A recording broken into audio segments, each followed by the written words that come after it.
Happy Harry. Oh no, Adrian! Looks like the Reds are polluting the city lake! What do we do? We call the Watchmen! Strong together, united forever, they're the best of friends. But when trouble's about, you'd best watch out for the Watchmen. Now is their leader, and he loves to party down. Rorschach's rents to the animals. Yeah, when he's not clowning around. Why nutty? Beat up some thugs, say no to drugs, be in bed by 10. But if trouble's about, you'd best watch out for the Watchmen. Spectre's a sensation, you should really never miss her. The comedian's your biggest fan now. If I could only get that kiss. OCM Bubastis, couple of crimes, some superstars. John can give you cancer, and they'll turn into a car. Strong together, united forever, come and meet your friends. Have no fear, time's up, time's here, for the Watchmen. Watch out. I don't know, man. That seems pretty rad. I kind of want that to happen. I don't know. You guys think you go cool with that? I want to see that. Y'all want to see that? I want to fucking see it. I wonder if Morgan wants to see it. It's a Watchmen cartoon? I'm sure you've seen that before, right? That Oh yeah, I love that. It's an internet classic. It really is. But if anybody hadn't seen it before, then you probably are like, what the fuck was that? Well, it's a fake cartoon intro for a fake cartoon that thankfully doesn't and hopefully never exists. Oh, no. Look, if we're gonna live in the dumbest timeline, we should all the way live in the dumbest timeline. Oh, you're saying it's like because we're already there, like we might as well get a sequel to Watchmen, and like a sequel, yeah. Like James Cameron should direct a sequel to Titanic, and just all the dumbest fucking ideas. James Cameron's Titanic 2. Yeah. Night of the Living Titanic. Titanic versus Avatar. Oh, there we go. Where you just have the yeah. What if it's Titanic versus Terminator, and Arnold Schwarzenegger's 80-year-old body gets sent back to the Titanic, and he has to kill someone. Yeah. I mean, or get someone off the ship. I don't know. There's something there. We can make a Titanic sequel work. We'll workshop it and see what we come up with. How's everybody doing? Hope you're having a fine weekend. I am. Yeah. It is. Well, busy as shit last weekend, weren't you? Like. Yeah, I got back from a work trip, and so it was just like me being in recovery mode. Yeah. Well, glad you are not overextending now. Yeah, the Rorschach. Yes. The part that gets me is the comedian part. It's like whoever wrote that. It's from the perspective of somebody that hadn't gotten to the last issue yet. You know what I mean? Yeah. Like, he's like, I wish I could get that kiss. It's so bad. It's not they don't reveal the whole spoiler alert for Watchmen, by the way. Ozymandias being the bad guy. Right. They hide that. I think it's in like issue 11 or something is whenever that's revealed. Yeah, it's forever where you find out that he's the one who set everything up. I went back, like after I read it the first time, I was like, oh my god, that blew my mind so much. And I like that whole last couple of issues was like some of the best comic experience I've ever had. And I remember just going back to read it again pretty quick after that. And I was like, I'm trying to look for clues that would tell me that I could have picked up, but it was him. It was really not him. There's really not. Like, there's things that you see that once you find out the information, you can do it. Then you can but I only learned that when it was revealed. Right. There's nothing that you can go, aha, that's a clue. It's not a fair cop mystery. No. Which is fine. Yeah. Not everything has to be. What up, Blissful Haze? It's been a while, man. Hey, hopefully, how's it going? All right, down under. Am I doing it right? Down. All right, let's move on. I am not liable for Dane's attempted accents. In my anti-Australian bigotry, apparently. Well, I mean, you have reasons for your anti-Australian bigotry. I've had one Australian person in my life, and she kind of turned out to suck, and she dumped me. So what am I supposed to think?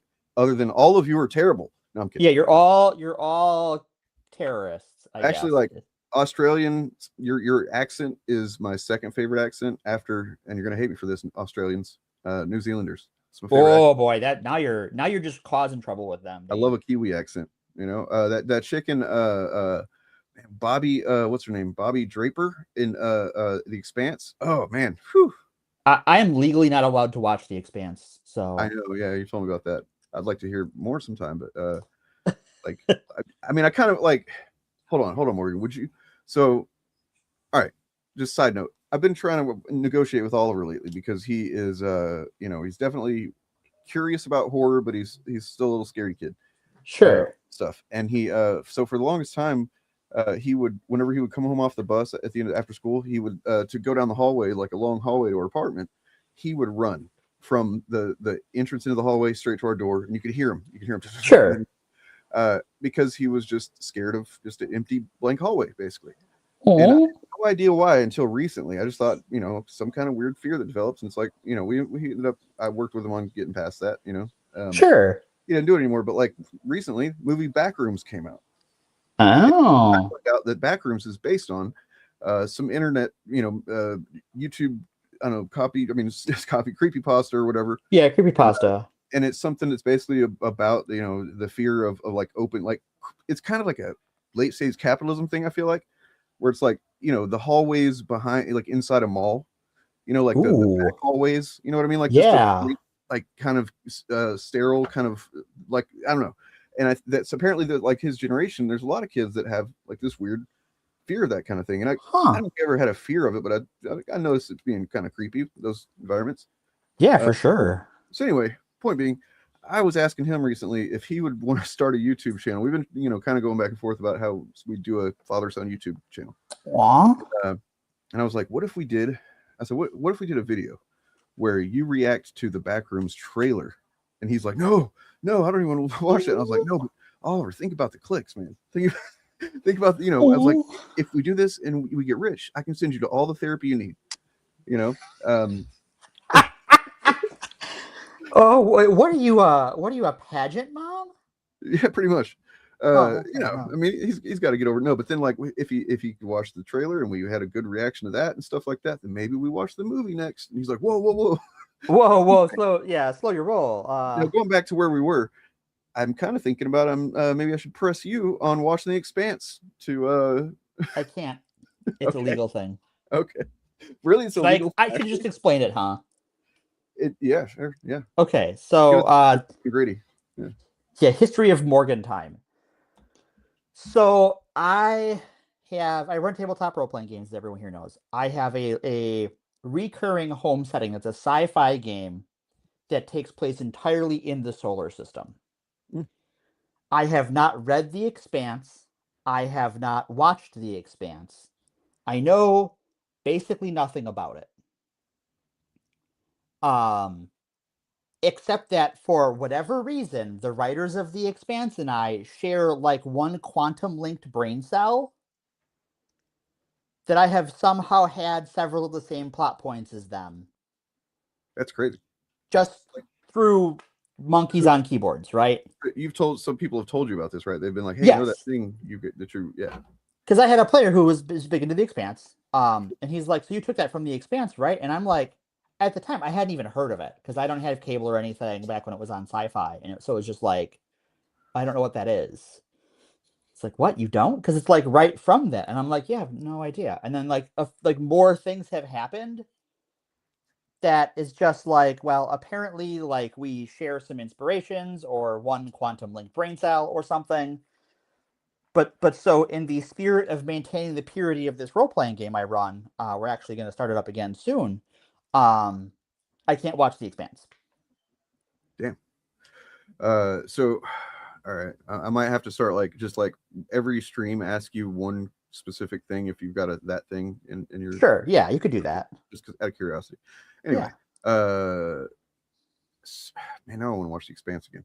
I'm sorry. Look, Bezos is a billionaire. He's a piece of shit. We got to yeet him into the sun. But before we yeet him into the sun, I would like to thank him for keeping The Expanse alive and finishing the run. Yeah, that and Rings of Power. Rings of Power. Which I know is not a popular take on the internet, but that's fine. People can like things and dislike things. So, you know, I watched the last season, the season before this current season, I guess, of I guess it might be over now, of For All Mankind. Sure. Up until then, and then the last season though kind of started to get a little bit.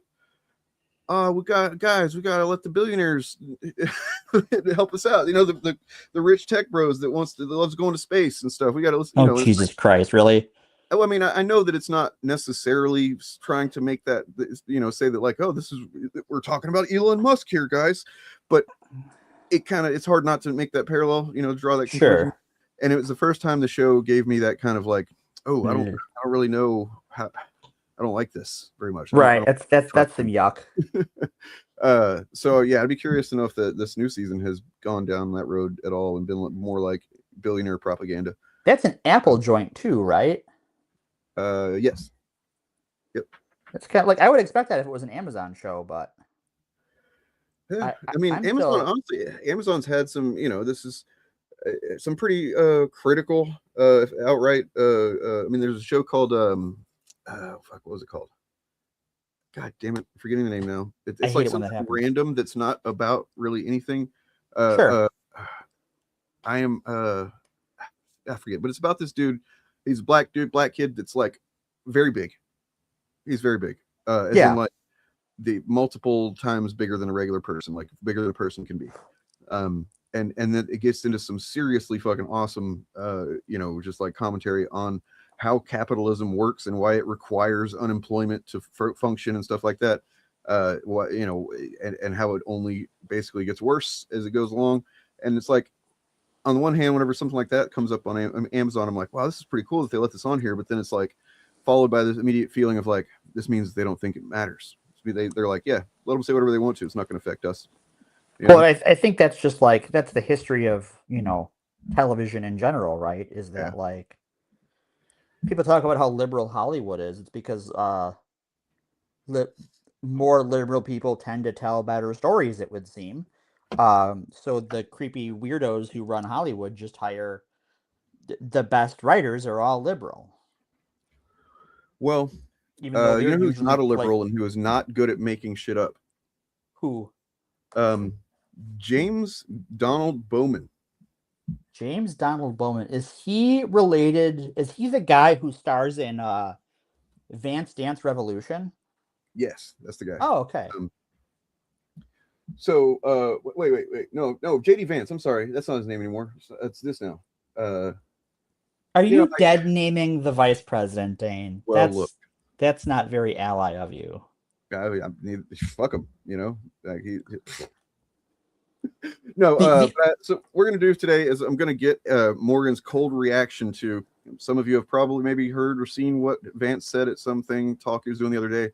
A very specific thing that he said about a specific former president and the circumstances around that president. And just if you know anything about history at all, like American history, president history, it probably kind of at least rang a bell as being like, I don't feel like that's accurate. But so all I know is if you've been with us for a while now, we have the Tipper Gore experience, where one of us experiences something we're seeing it for the first time, because that was Tipper Gore's excuse for her moral panic about music. Yep. So all I know about this is JD Vance said something about Richard Nixon. He said something please about don't Nixon. say anything in chat until my torment is over. I'm gonna I should have already done this, but I gotta grab a clip of it real quick. Everybody drank. Cheers. Okay. Jasmine Crockett's kind of being disappointing. Yeah, she really has. She's had quite the face turn or the heel turn lately. It's like, I mean, it's not like an outright heel turn in the sense that she hasn't just like, but it kind of is functionally. It might as well be that she's just like abandoning her principles, right? Because we'll get into that maybe, but yeah, because she lost a primary. It happens. Yeah, and that sucks. Because I mean, it doesn't suck that she lost. She was not the better candidate, in my opinion. Right. That's really what it comes down to. And then you see people, certain people that I guess it's really fucked up that you can't be a white guy that this is going to sound like I'm chud complaining. Uh-oh. But, like, you can't be a white guy who openly is like, I think this guy is the better candidate, and that guy happens to be a white guy versus the black lady candidate. Who by the way, I've known of her far longer, and I was really excited about her. It wasn't like, and then Talrico came on the scene. I was like, oh shit, this guy's he's a really good communicator. That's really scaring the shit out of him too. Like to her, like they weren't afraid of her; they were afraid of him. And look, I'm from Texas, which is where this race is. It's a sad reality still that at this point, if you want to win a seat in Texas, I mean, I'm not saying it's impossible. It's definitely possible, but especially after the way they fucking gerrymandered the shit out of the map. I don't know. It seems like it might, not be something you can count on. Right. They've certainly stacked the deck, and I think, unfortunately, having a white guy who's a good communicator and good communicating at other white people, is beneficial, because white people, I think I've struck on something lately that white people don't know how to be told that they're wrong. That's true. Like, just like we don't have that regular occurrence. That it is. It's almost like in practice, in juxtaposed against like a person of color, or basically people of color, that we're kind of like, it's almost like narcissism. It's like white narcissism, and that we can't even see how we be wrong. Right. And like, I don't think I'm immune to this, even though I've observed it. Right. It's just one of those things that, like, at work, I try to admit when I don't know something. Right. That's something I've practiced at, and observing when people are told they're wrong. The people I notice who I get the biggest pushback from are other white people. Yeah. It's yikes. All right, so I got this video here, and we will check it out now. All right. Tipper Gore experience is go. I don't have the intro loaded up or I play it, but alas. So we were talking about this a little bit backstage, but I'm actually fascinated by Nixon as a character in history. I think that his historical legacy is enjoying a bit of a renaissance, but I think deservedly so. So I'll pause it there. What? He has not gotten to the thing yet. He's not even said. Oh, okay. So this is gonna get worse. Got it. Oh, cool. God. That's nothing. That's like, I mean, I don't even know if that's true. I would imagine maybe it's not true at all. And what he seems to be doing to me, well, I'll save it. Okay. Let's continue. Onward. As I joked with Robert backstage, if Watergate happened tomorrow, it would be like a 12-hour news story. Like, the idea that it would have taken down a presidency is crazy. And by the way, if you look at the story of how the deep state took down Richard Nixon, it's not all that different from what the same groups of people, the same institutions tried to do to Donald Trump in the first Trump administration. There we go. Let's listen again. I want to. Right here. How the deep state took down Richard Nixon, it's not all that different from what the same groups of people, the same institutions tried to do to Donald Trump in the first Trump administration. There is a parallel. And the clapping. So he's on his book tour, this book that he probably barely wrote anything, if at all. He wrote some stuff. He does seem, I'll say this about the guy, I don't think he's an idiot. I think worse than that, he's shrewd and cynical and probably evil. I think he's a professional toady. Yeah. I just finished the song I wrote and recorded about him, by the way. So it's partly about him, partly about Charlie Kirk. It's fun. Anyway. Nice. We can check that out later if you want. But cool. Like, it is okay. Watergate.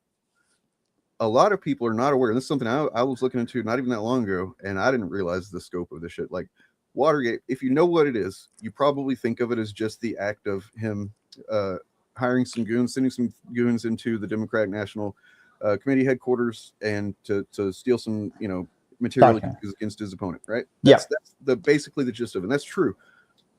Richard Milhouse Nixon had a fucking pattern of criminality 20 years prior to that. Oh yeah. Just the first time the motherfucker got caught. Like he was known to, or is known now rather. It's not even fucking. I'm not saying stuff. It's like, oh, that's a crazy leftist narrative. This shit is part of the historical record. Right. He, would basically do shit like that anytime he wanted to. It wasn't like he built up to one big crime because he was desperate. It's like, no, he basically operated that way all the time. Right. What happened is he got caught. Yep. Well, I think this just, the admission here from, okay, so I guess I want to start with the deep state thing, right? Well, that's why I accidentally, I titled the stream, he accidentally told the truth, because he kind of does about Trump, which is, it's like he's inversing the reality of it, right? He's like, oh, that's crazy. That it's like, but what you're saying implicitly there is that the crimes we do are so much fucking bigger. Right. This wouldn't even register today. Watergate is Watergate. What? Right. Well, I think I want to touch on the deep state thing. Because I think that this needs to be touched on is that it's crazy. The deep state. Yeah. Sorry, well, do you know who Richard Milhouse Nixon would have considered the deep state?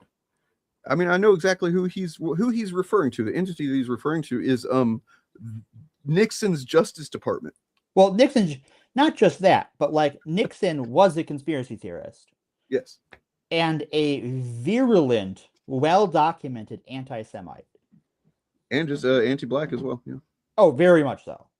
So, like, when it comes to Nixon's idea of the deep state was Jewish people, was Jewish Americans. So to be like the same people that took down Nixon try to take down Trump is.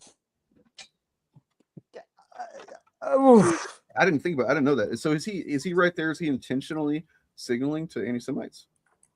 I don't know. I'm not a mind reader. Right. Well, I mean, what's your, if you had to guess? Do you think he's doing that kind of knowingly? That a few people's ears are gonna perk up probably. I think it is entirely possible that a few people's ears will perk up at that.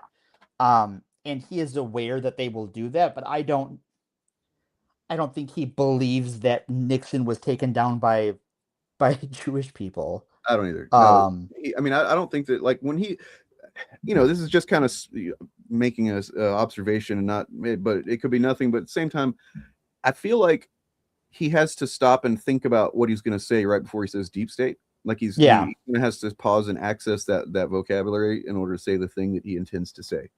And the deep state in both cases is people who do crimes from position of power being held accountable to their crimes, right? Yeah. That's what the deep state means now, right? Is that if you are a person of power and the law does a thing to you, that is the deep state, because your power exceeds the rule of law in the conservative worldview. Kind of serves the same function. The culture, what in culture is referred to as cancel culture. It is just kind of demonizing and it's Darvo is what it is. Yeah. Everybody know what Darvo is? It's a abuse tactic, basically. Yeah. People do it. It can be done even if you're not like a super abused person. It's just like kind of sometimes a impulse reaction to somebody being shitty to you or whatever is like to, but you just don't want to do it on a regular basis. It's deny, attack, reverse victim, and offender. Yep. And that's what Trump does all the time. All the time. That's basically all he does. That's what he's always done. This is why the phrase "every accusation is a confession" has become so important, because every accusation they make is them misdirecting from all the shit they get up to, and it's just like, when I was a little more naive, I'm like, where are they even getting this from? Like, who has this thought? And I'm like, oh, the reason you're accusing someone else of doing it is because you're already doing it. Got it. Cool. Cool. Wow. What a piece of shit. And I knew he was a piece of shit. Oh, he's a big old piece of shit. Yeah. So, yeah, there it is. Like, okay, so what is he doing, in my opinion? He is trying to walk a very fine line that, honestly, this kind of has me a little bit concerned that he could be more successful at it than I would have expected. Because in my view, okay, go ahead. in my view, as far as I can tell, he's not popular. No, he is MAGA, not. he's probably got a few hangers on, a few, idiots that think he's cool or whatever, that are MAGA. But for the most part, he's I not. know one. I actually know one, and I don't mind saying who it is because fuck him, he tried to kill me. Oh. My uncle favorably compared J.D. Vance to JFK. Oof. God damn. Well, I mean, I'm not going to say the thing that I was about to say because that might get me visited by the Fed. That would have been before J.D. Vance was grabbing Erica Kirk's ass. So I'll say it. I'll say it. Okay. It's fine. You don't have to say it. By the way, Dr. Midnight, thank you for saying that. And he's right. Please. He's correct. Please subscribe and hit likey poo and all the you can do. So what he's doing right now is he's trying to dig himself out of being pushed out front to be the face of the Iran debacle. Yes. Which he very much is the face of because he allowed himself to be put there. Well, unfortunately, the problem of a man in his position is that as the vice president, you're kind of the fall guy for stuff like this. Yep. I mean, and Trump even just flat out said, if it goes well, I'm going to take the credit. If it doesn't, blaming Vance. Blaming Vance. And side note, the thing about Trump that's awesome right now, and probably for the rest of his life, I'm assuming, is that he's no longer low filter. He's no filter. And it's great because he keeps his filter is rotted away with most of his brain. He just keeps saying shit that like, oh man, really? You're just saying that now. Cool. That's going to make for some good sound bites come election time. Mm-hmm. Yeah, anyway, I really think that like, hey, it's something that the Kamala campaign should have done more of is just, have the quote of J.D. Vance comparing Trump to Hitler just like on every ad. I mean, look, I'm not going to sit here and defend the campaign overall. I think that they definitely blew it. They fucked up. Yeah. But when it comes to that, I can understand not knowing or kind of just making your best guess at what the best operation, way to operate that is. Do you want to go head to head and just be like, make the campaign about fuck Donald Trump and here's how he's shitty because people know he's shitty. People are going to vote for him already know. And in fact, they see that as a good thing.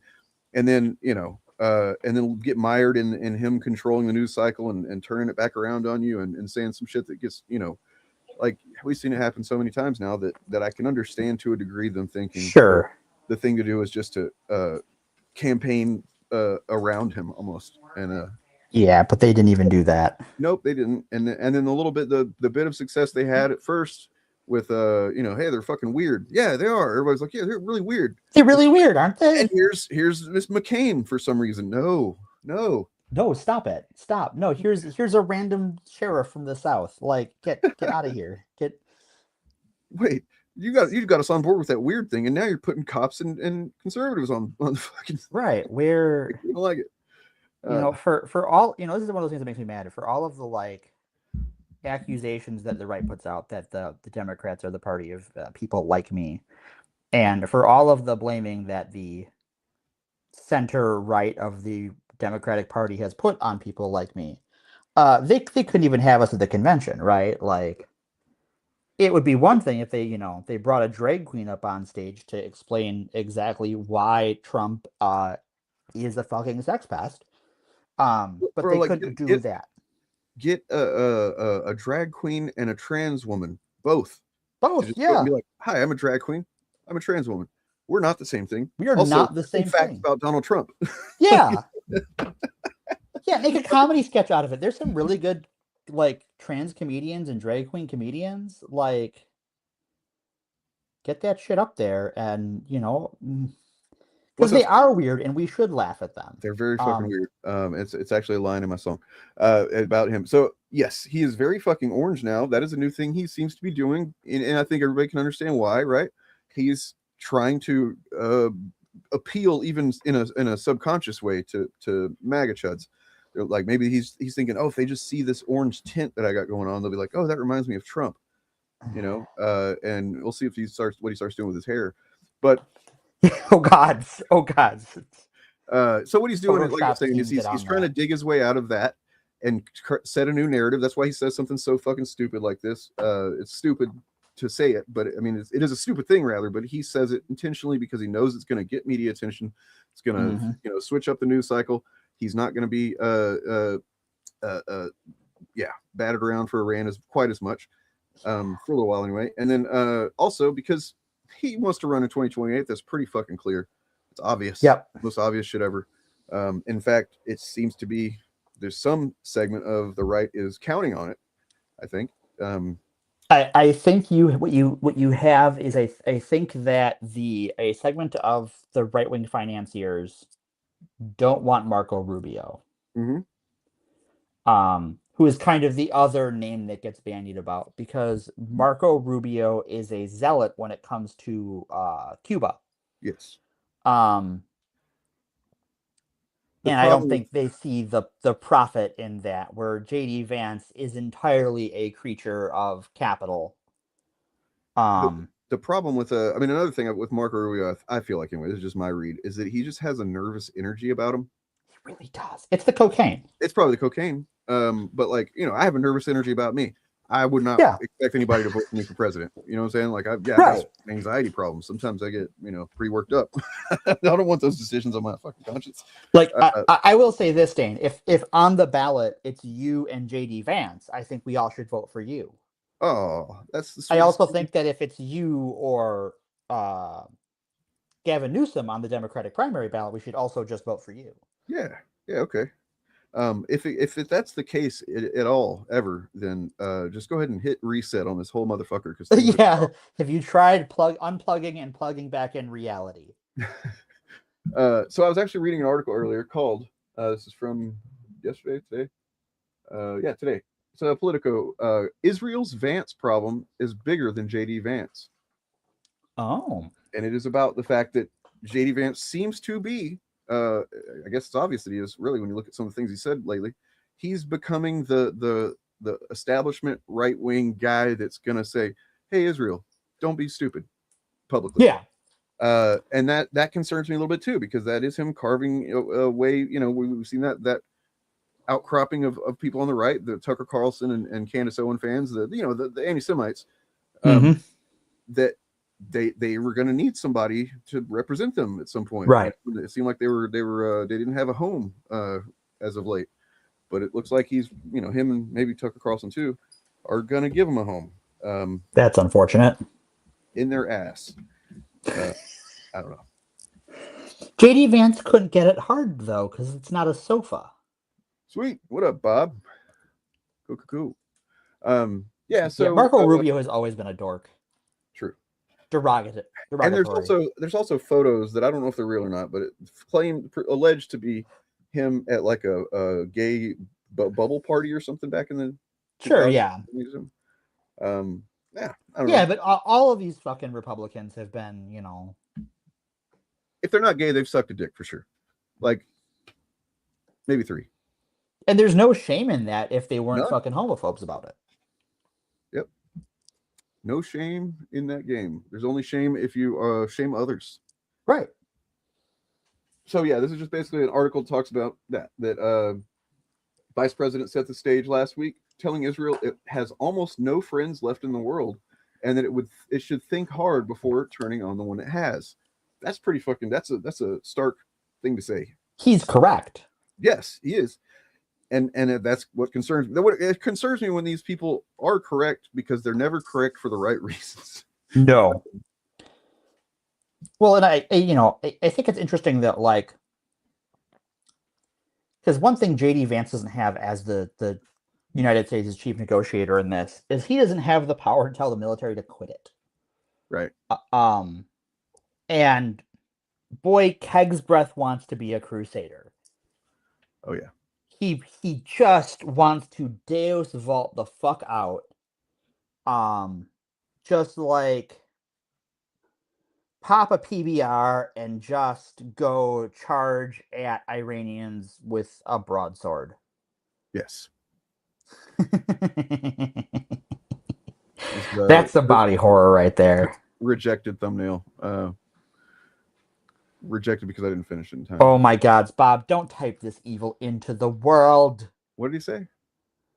Quote Bob the old ways, because I don't want to say this was me saying this. Watch Okay. the Dem establishment now go hard for Israel so they won't sound like Vance. Jesus Christ. No, make Vance sound like you. Jesus Christ. You have an endless cavalcade of body horror for this guy. This is like your hobby, right? Like I'm over here painting minis, and I you're spent a good 45 minutes messing around with some stuff the other day whenever I was just like, and I've been kind of preoccupied with Vance lately. And at first it was because, I've been working on that song mainly. And Yeah. I actually did a kind of not a deep dive, but I did a little bit of a dive into him so I could get good references and stuff for lyrics. And sure. He's, I was surprised. I guess I didn't know that he was a Marine. Yeah, he's like a lawyer or something, wasn't he? Like he was a journalist, but yeah, then he became a fucking lawyer out of that. Yeah. It's always you're probably a really good journalist if you also just become a lawyer instead of, I don't know. Look, the guy is smart enough to know that what he's saying in that video is fucking bullshit. The deep state is not a thing that, it is a thing. I'll say that. It is a thing that I've only in the last few months realized, that's kind of what I would consider the deep state, but I think it's something that's provably exists, and that is AIPAC and the influence that AIPAC and other it's lobbyists, right? The deep state is lobbyists, and it's rich just fucks, money, right? It's the Epstein class. It's not because of a fucking black supremacy or Jews trying to replace people or anything, all that other stuff. It's always just money, and people who are fucking very evil and will do whatever to, It's literally like it's the Scooby-Doo thing. We're like, who's the bad guy in the mask? It's always some rich fuck who wants more land, money, or drugs. Yeah. Yep. So I think we talked about the deal last time, right? A little bit, yeah. I mean, it's dead now. I don't think we watched this, but it should be quick here. Them 150 billion. I would have never given them the money. I would have never given. They're using it. They don't have to make nuclear. They can buy it. We have taken their money. It's not our money. It's their money, and we froze it. At a certain point in time, I guess we're going to have to give it back. So, question: do you think that in the first video that he knew what he was saying and was just being dishonest about the whole thing and was willing to, or do you think he just didn't even understand the process at work back then? So I'm doing some forensic journalism on these clips here, and I'm going to say he just was reading off of talking points. Okay. If you look behind him, it's got the Rubio's MS got some Now glazed logo. over eyes. What's that? Sorry. What'd you say? There's the MS Now logo behind him, which means Ms. Now, he yeah, said Ms. this. Now. Who is she? Ms. Now? Yeah. It's the ghost of MSNBC. Oh, so it's Rachel Maddow, right? It's Rachel. Miss Now is well, she's gotta be Mrs. Now because she's married. Is she married now? She's got a lovely wife. Awesome, good for her. But yeah, it's that's a new. It was MSNBC before 2025. Well, but what you're looking at there is a watermark on the video itself. Oh, is it? It's not on the thing not, behind him. Yeah, that's not a thing on the. This is actually 2015, as it says right there. Oh yeah, you're right. Look at that. And then you can just look at the difference. Like, God, he's never looked good or healthy, but there is a difference, right? Like there is a difference. Yeah, he has more hair. He looks less crypt keeper and more guy in rubber mask. His eyes are open. He doesn't look half asleep. Like, yeah. God damn. We're really on I think that probably most days most people don't spend a lot of time, hopefully they don't, I try not to, thinking about what a precarious goddamn scenario we're in right now. It's bad. It's almost certainly short of like Cold War, oh no, are we going to nuke each other kind of moments. This is probably just one of the most precarious and dangerous, kind of like, oh shit, what's going to happen moments in U.S. history, which would make it probably in world history. Yeah. Look, so seeing that now, I do think that that 2015 Trump didn't know his ass from the hole in the ground. Right. And 2026 Trump is literally like trying to run back the deal Obama made with them. Uh-huh. but he can't just say that was the old deal because Right. Yeah. So I think he's what the it one is, who threw it you're right. out. I think that back then he didn't understand that what was actually happening. Somebody told him, basically that he has somebody that sums up his articles that he gets or whatever and reads for him. Yeah. You're like, yeah, they're taking this money and they're giving it to him. They're just giving him this money, and he's going, what? We're giving them money? We can't give them money. That's our money, because he's an idiot. And then so he just says that kind of shit, and then obviously it was not our money. It was money that was frozen. Their assets were frozen because we can, Do that. And then so this time though, he's learning about it, the details as it happens. I think, like, I don't think he's like, oh, what? Whoa, so we actually have to give them their money back, or we're going to give them their money. We can do that. Yeah, we should do that because he's been so desperate to end this war that he fucking started for no fucking reason. Well, he started because Israel was going to start it. That's Right. his excuse, was Israel was going to start it. And so we started it instead because It's so dumb. it's so dumb. It's, I like repeating this fact that the last 4, I think, presidents, Netanyahu came to each one of them with basically proposing this The same thing. war. And Yep. all of them said no. And then Obama said, not only are we not going to do it, you're not going to do it. Right. You fucking big dicked him. Right. We will end you if you do this. Bob's here. Hello. Can you hear me? I can hear you. I can even smell you, which is weird. Nice. Okay, cool. Just what I was going for. Got that Excellent. new scratch and sniff function on my avatar. Bob, do you think that 2015 Trump understood the workings of what he was talking about, or not? Or was he just being dishonest, or what? I don't have the context of the last 2 minutes of your conversation or Let me so, play that but for you. I would have in never general- given them 150 billion. I would have never given them the money. I would have never given. They're using it. They don't have to make nuclear.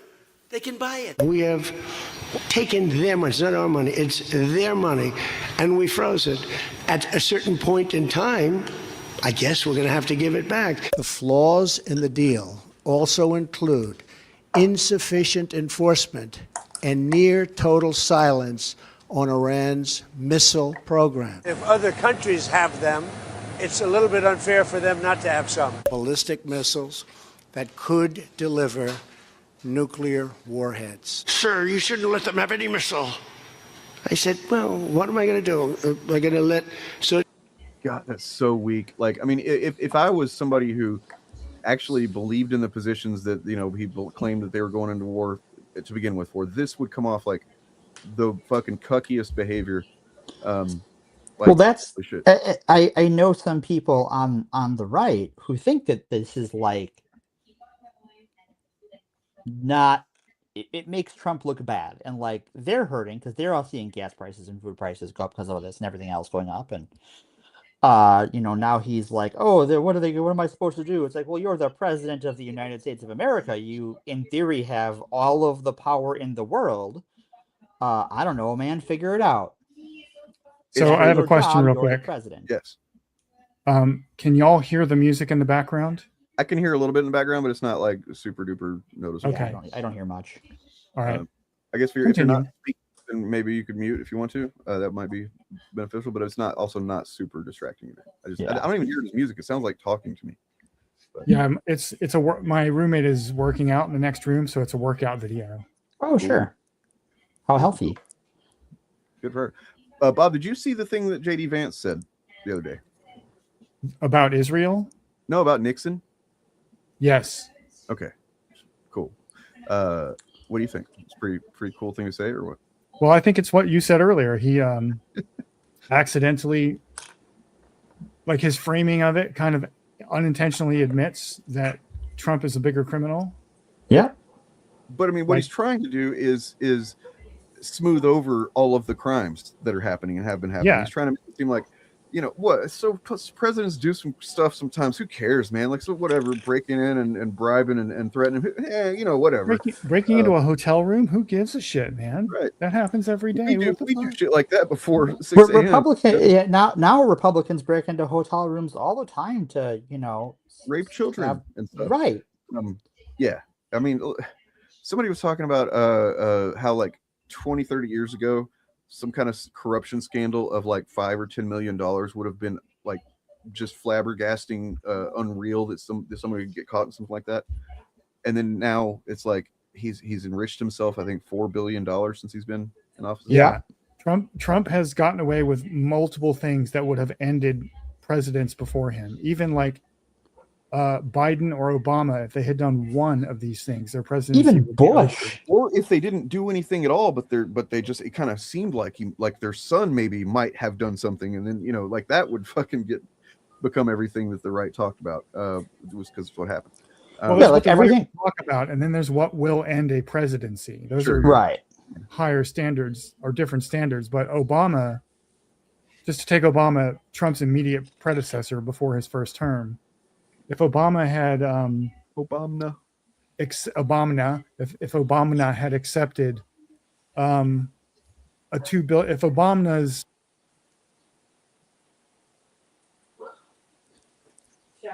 Hello?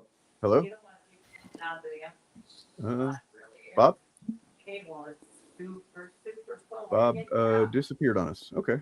Bob has been consumed by demons of the warp. Well, let's continue on with this video. It's halfway through. We'll see what else right. is very embarrassing for him. We'll wait for Bob to reload. That could deliver nuclear warheads. Sir, you shouldn't let them have any missile. I said, Hello? well, what am I going to do? Hey, you're back. Am I going to let Saudi Arabia have missiles, but they can't have them? Yes, sir. Yes, sir. Doesn't work that way, Missiles they hurt a little location, but they don't blow up the planet. They were doing badly, and then we Depends on took the the missile. sanctions off. And we should have never taken the sanctions off before we finished the deal. We have sanctions which will never let them rebuild. They would have no money. So something will happen as soon as they behave. When they behave, we're going to let that go. We're going to have to. We're letting them, how about this one, self-police. They are going to tell us whether or not they're building nuclear weapons. There's nothing enforceable in the deal itself. Is that correct? Doesn't have to be. I let them know. I said, look, if you don't adhere to the agreement, I don't want to do that, but we're going to bomb the hell out of you. Okay, can y'all hear me now? Yes. Okay. Anyway, to finish my thought, it was just one sentence. I was going to say, if Obama's wife had accepted $2 billion from the Saudi Arabian government, that would have been the end of his presidency, eventually. If Obama's wife had a major movie studio and a documented sex pest director make a documentary about her, I don't think that would have ended her. I don't think that would have ended his presidency. You don't think so? No. If his family benefited financially directly from payments from another sovereign state, the way that Jared Kushner, Trump's son, has, that is a direct violation of the Constitution, arguably. Oh yeah, for sure. That would have been the end of Biden or Obama, or Bush or Clinton. Trump, well, that's why they they tried to frame Biden for or Joe Biden for his son's make work job in Ukraine, which is like, oh, he made money on Ukraine. It's like, no, his son had a job there, like in between drug benders. Like, what are you even talking about? And that's just like for plausible deniability. That is corruption, to be clear. Yeah, for sure. But giving him a job and then paying him is like plausible deniability. Jared Kushner just took $2 billion. Took $2 billion into his pocket. Yeah. Yeah. With no pretext of him doing really anything that I can recall. But this talk from Trump about Iran right now, to circle back to the question I was asked when I first came on, I think Trump understood in 2015 how the Iran deal worked. And he understands now that we lost the war with Iran. Right. We did. And we deserved to lose the war with Iran because it was illegal and unprovoked. And he understands how business works and badly run. But war is always evil, in my opinion. And I agree. Be avoided at all costs. And so starting a war when one is not necessary or unavoidable is just straight up evil.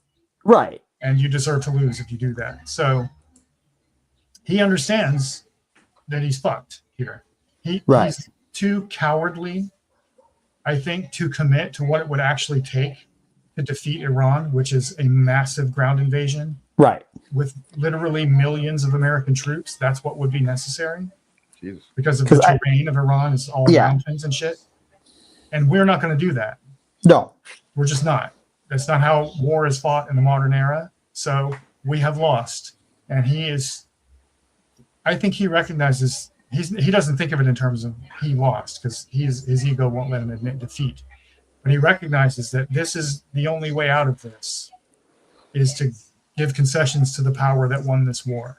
Right. Except now he's bombing them again, so. Yeah. Which is not going to work. No. Because it's at some point, Iran is just going to, can't be fucked, right? It's just like, well, every time we have a deal, you bomb us again, and you want to come back to the table. It's like, well.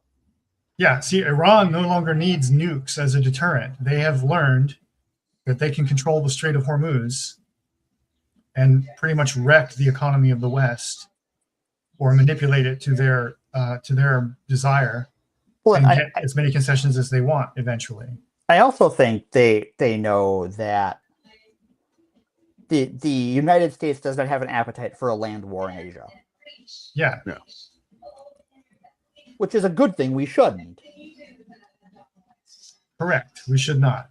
No, I mean, that is Western power has the stomach for that anymore, and that's a good thing.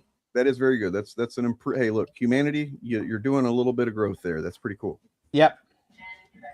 And I think it almost certainly has everything to do with the fact that we see the results of it now. Mm-hmm. Right? Like, I think nobody in living memory, right? It's not like somebody snuck out some video from Vietnam. Right. Well, it's like, several generations passed in between even the start and the end of Vietnam, but also between the end of Vietnam and our Iraq fiasco. Right. And so, we got out of Afghanistan a couple years ago. We were still in Iraq. So what? Everyone is acutely aware of the problems, and so there's, it's suicide politically. Yeah, and I mean, in some cases, just like literally, almost. Yeah. Man, how many people died in this war? Do we even have an official number? No, we do not. We don't. And the only people that are the West is going to count are Americans. Right? Yeah. And that's been like a handful have died, which is too many. But we have no reliable count in Western media of how many Iranians have been killed. Well, and we also don't have the bombing of that girls' school was just the first one. It wasn't an accident. We've done it multiple times since then. Yeah. Yep. We're deliberately targeting schools and places of worship and it's a campaign like this is what the plan. It's a war of genocide, right? Mehdi Hassan did a debate with this guy who's like a right-wing think tank guy. Oh boy! And it did not go well for that guy because I don't know how he thought that taking the position publicly of actually it's not such a big deal whenever we blow up a bunch of little girls or something. I don't know why I thought that would go well against Mehdi Hassan of all people, but yeah. Like if I agree with Mehdi Hassan on something 100%, I wouldn't want to talk about him just for the fear of looking stupid because Mehdi Hassan is just that smart. Yep. Yeah, I don't know how anyone thinks they can win it, or not just win, but even do well in a debate against Mehdi Hassan. I don't know. I saw a friendly discussion between it had him, some other guy I'm not sure who it was, and then Trevor Noah.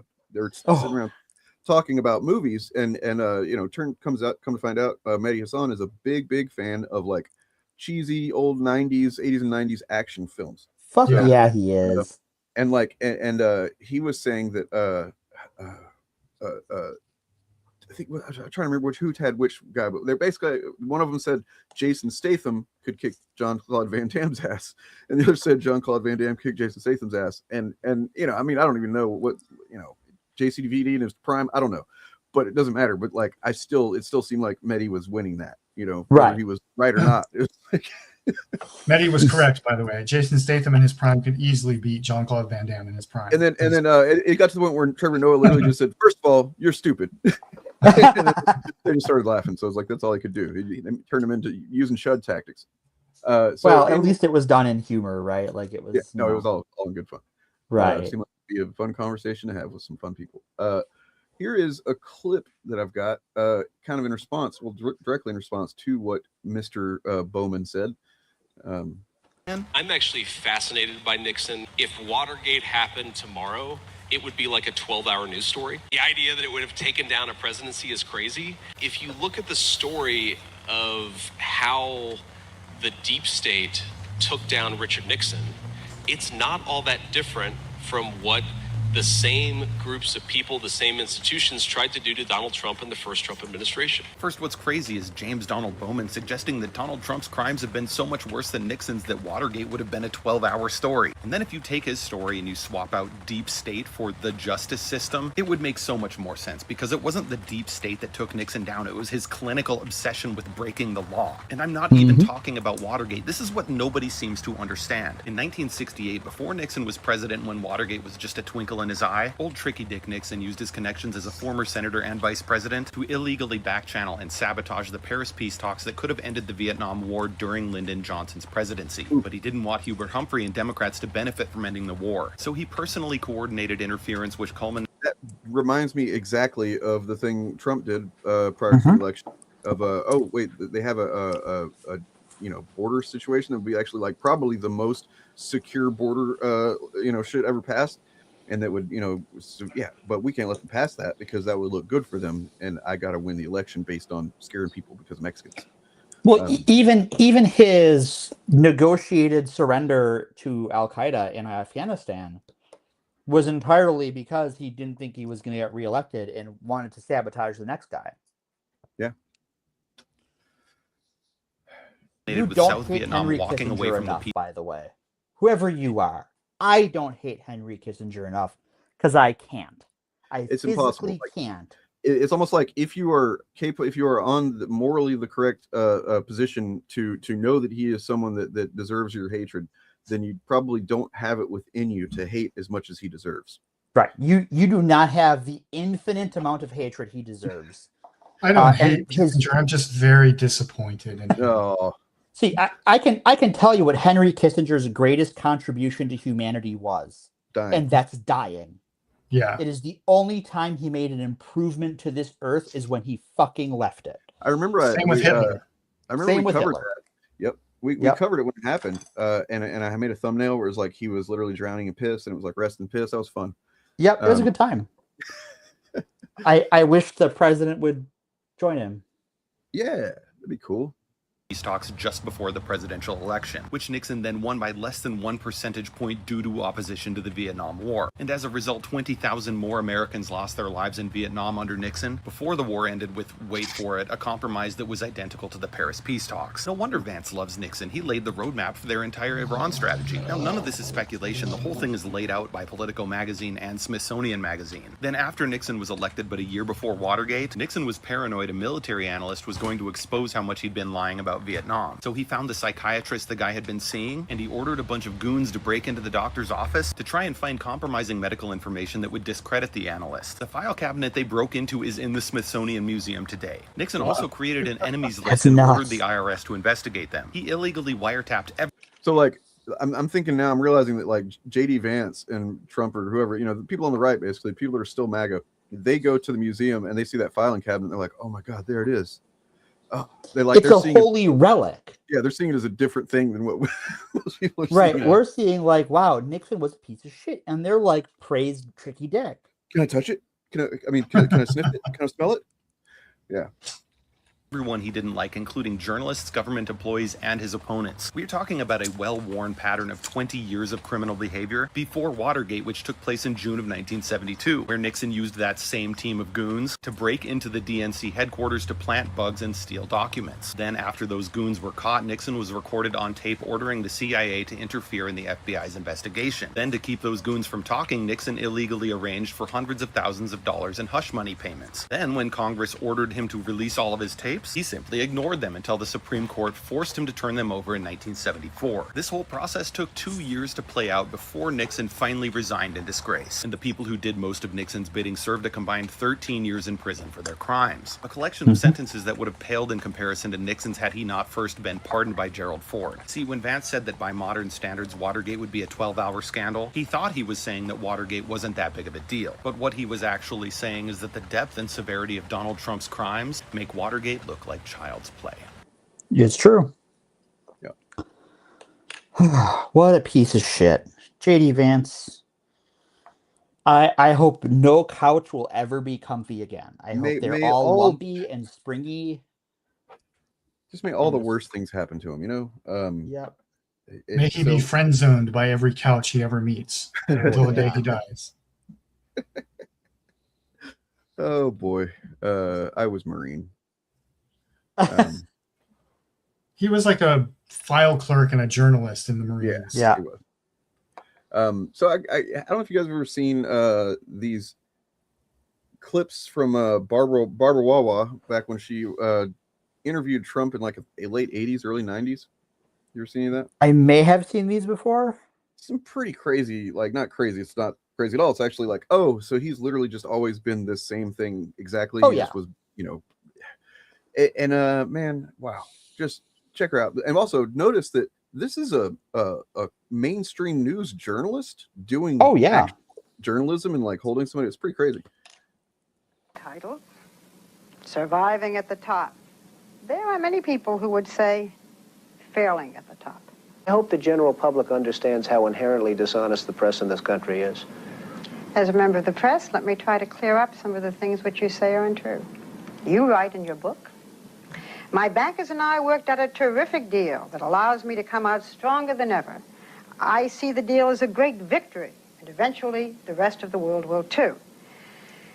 Being on the verge of bankruptcy, being bailed out by the banks, Well, you don't have to say on the skating on thin ice and almost drowning, that's a businessman to be admired?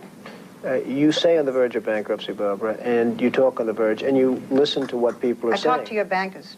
Well, that's fine. Well, what do they say? I mean, you know, depending on which banker you're talking to, what do they say? I'm the only one. 7. Depending on which bankers you're talking to.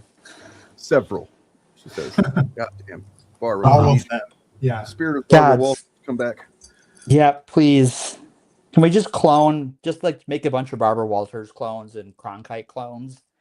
And like, but he, you know, you just see that. I guess it's the Roy Cohn strategy that he's just always used of like respond, but don't actually literally respond to the specific things that the person's saying. Just attack for one thing, you know, but just attack the person, attack their field of journalism, and then also just like say vaguely related things that don't really give any information. Right. It's wild. People write about it. I mean, they don't write about other people. You have a little more debt than most people. You're something like $3 billion in debt. You also have a little more assets than most people. Okay. You have debts to pay back. Right. You have huge loans to pay back. You say the country is in a depression. What makes you think that you can pay back those loans? And further, what your bankers have told us is that the only way you even have a chance is by selling that property out there totally, the plaza. Well, I don't know what the bankers have said. The plaza is a very valuable property. Everybody told me, oh, you paid too much, you paid too much. Now they're all saying what a great deal he made on the plaza. No, you yourself said that you saw your children maybe treasure. Once a week. You're having a lot of difficulties with your 12-year-old son, Donnie. You haven't talked to him since... Wow. That is kind of wild to think about the history of that. Barbara, if only we had journalists who talk back to the president this way now. Right. Just for the clicks. Oh, yeah. It would not make any difference at all politically. It would make zero difference, but it would be great. Knowing what we him now, like what he's feeling right now makes me uncomfortable to think about, because it's probably a violent thought that he's having, and he's like containing himself as best he possibly can, because he wants to just fucking shut her up. You know what I mean? Like, but by this point, I believe, I mean, according to some of the things in the Epstein files, he is alleged to have had the lives of people ended by this point. Yeah, but I mean, it's Barbara Walters. You can't really just kill Barbara Walters, yeah. Unless you can. She's not with us anymore, so. No. May, do you believe in fidelity in marriage? Yes, absolutely, I do. In the current issue of Vanity Fair, the author Marie Brenner says that you read from Hitler's collected speeches, My New Order, and that these are speeches that you seem to admire. What's your reaction? Do you have this book? Check out this response. This is crazy. Like, this is nuts. Not surprising. A friend of mine sent me a book. A man who I think is Jewish, although I don't know. It's got to be Epstein, right? I mean, he doesn't. I'm just saying, like, the response to that is he kind of goes on for a minute and rambles, and it doesn't. Yeah.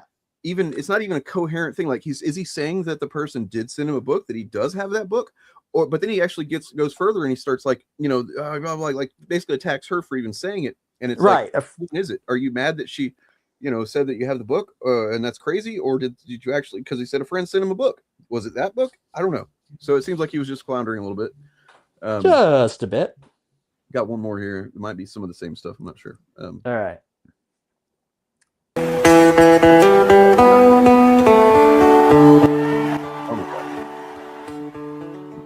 I hope the general public understands how inherently dishonest the press in this country is.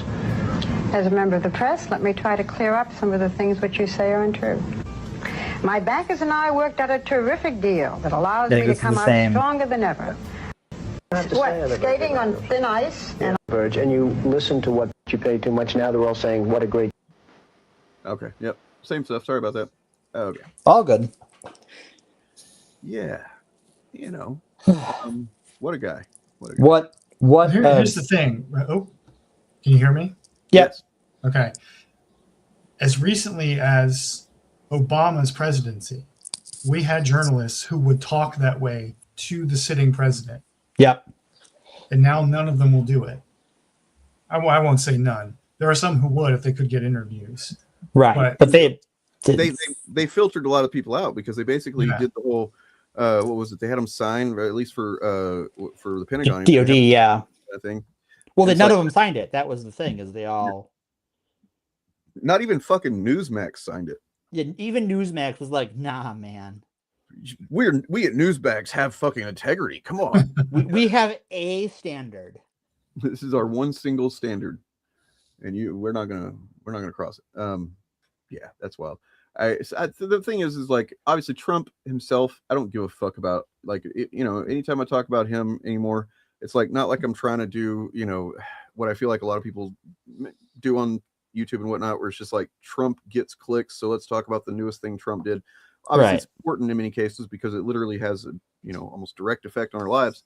Mm-hmm. But usually when it's something like that, and it's like, let's go back and look at how he's always been this piece of shit.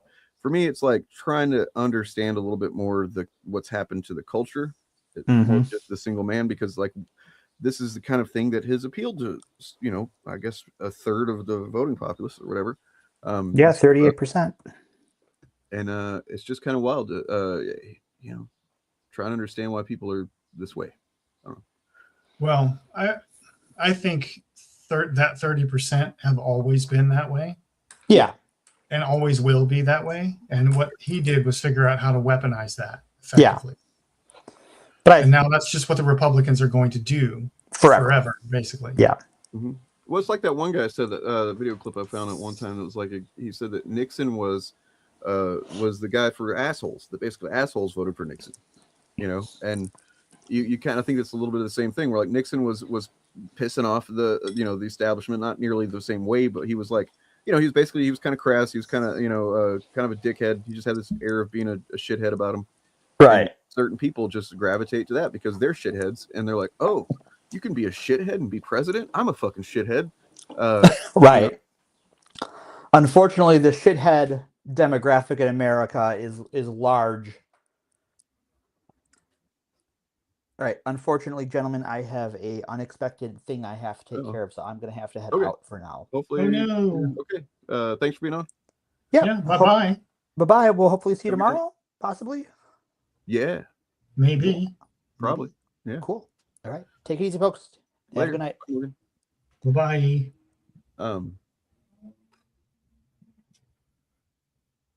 Here's another clip that's unrelated, but I mean, look, you're gonna like it. first. Meet your maiden.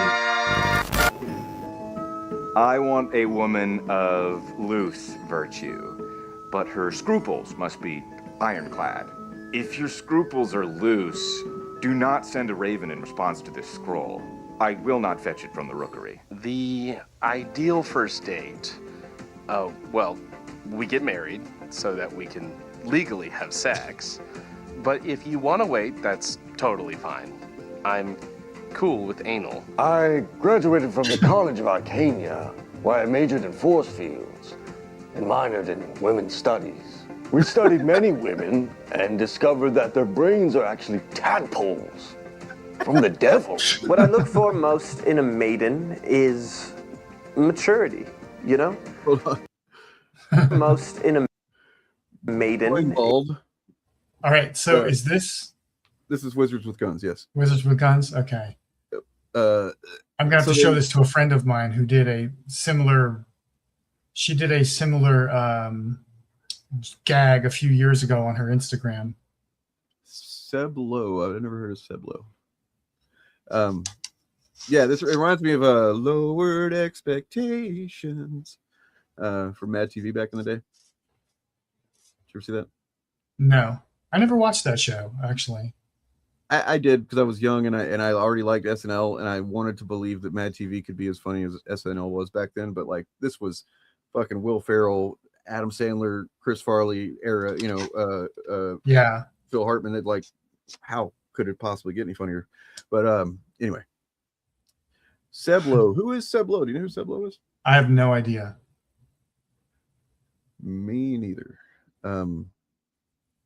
Anyway, check out Wizard with Guns. Whenever I'm kind of bored and not feeling great lately, and I just like I need to like chuckle at something, I go put on a Wizards with Guns video.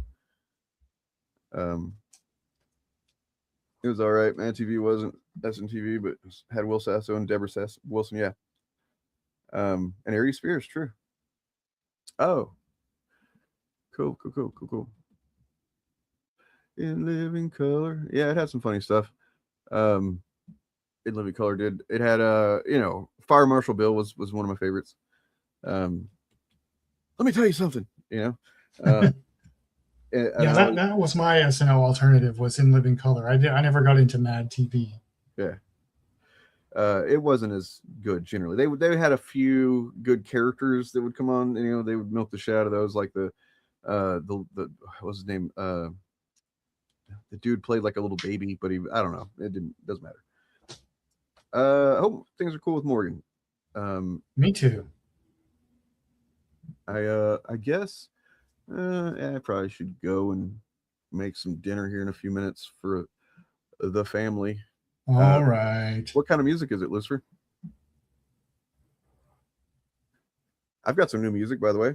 Let's see how the views drop here when I said that. No, I got two new songs, and the thing is, they're different than the other songs that I had been doing that I made that album of, because this is all music I actually made instead of me singing on other music that other guy made. So it's a full-on expression of me, and one of the songs is literally about partially JD Vance and partially Charlie Kirk, just because I don't know, I got kind of fascinated with the idea of somebody, dedicating their life to being, obviously we think it's just like basically evil and at least very least dishonest, because I believe both of those guys, Charlie Kirk and JD Vance, even if they are ideologically, they do believe in what some of the stuff that they, purportedly to believe, I think they also knowingly lie. Well, Charlie Kirk, he only lies there now, but but I think they both would be deceptive intentionally and for fun and profit, I guess.